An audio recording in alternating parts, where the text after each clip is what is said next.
part of the sketchbook saga series and would have been a lighting study for portraits.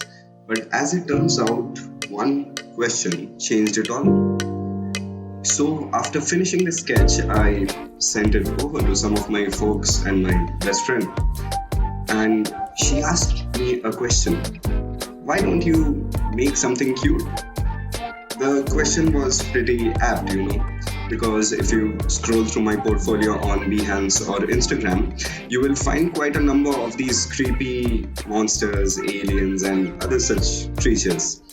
This question, I have got it quite a number of times, but somehow this time it intrigued me more.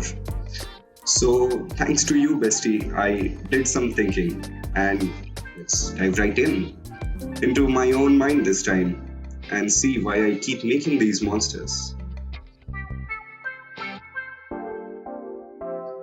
Picasso once said, "Every child is an artist.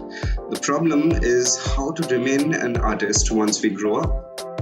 This statement holds true because as adults, we lose the naive mindset of kids. Our tendency of daydreaming and wondering is almost nil in comparison to that of children. And we no longer fantasize the world through the same eyes. Well, it's due to the fact that children are natural inventors. Their worldview is incomplete and demands for discovery.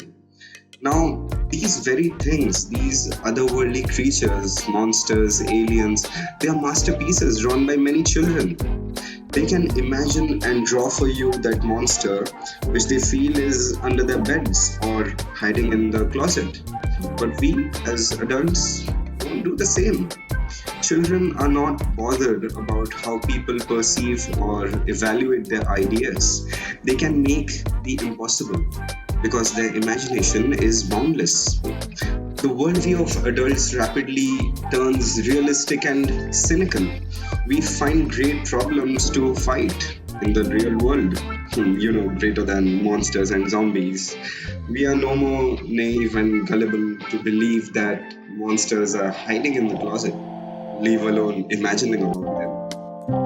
Or are we?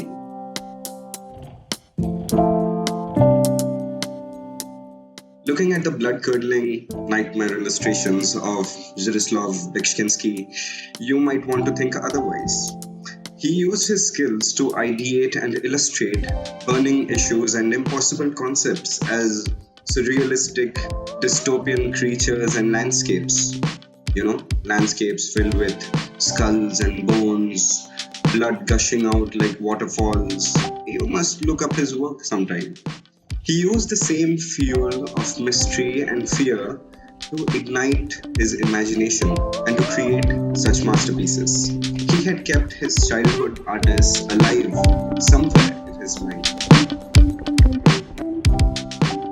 I feel the same for myself sometimes, I draw monsters not because I'm scared of them or want to scare my viewers, no. But I want to evoke emotions in them, which are otherwise dormant. I feel like a kid scribbling away at a sheet of paper, drawing my heart out. I don't feel scared of these monsters I create. The real world is honestly scarier than dystopia.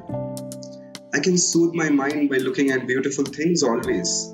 So I just, draw these creatures. They are not beautiful, but life is always not beautiful, And hey, they make for great lighting studies, It helps me practice my skills and improve them over time. It also keeps that little boy inside me alive and kicking, bringing new ideas, some naive, some impossible, but each of them unique. Feels good, to know that I have remained an artist even after I grew up. See you in the next one. Peace.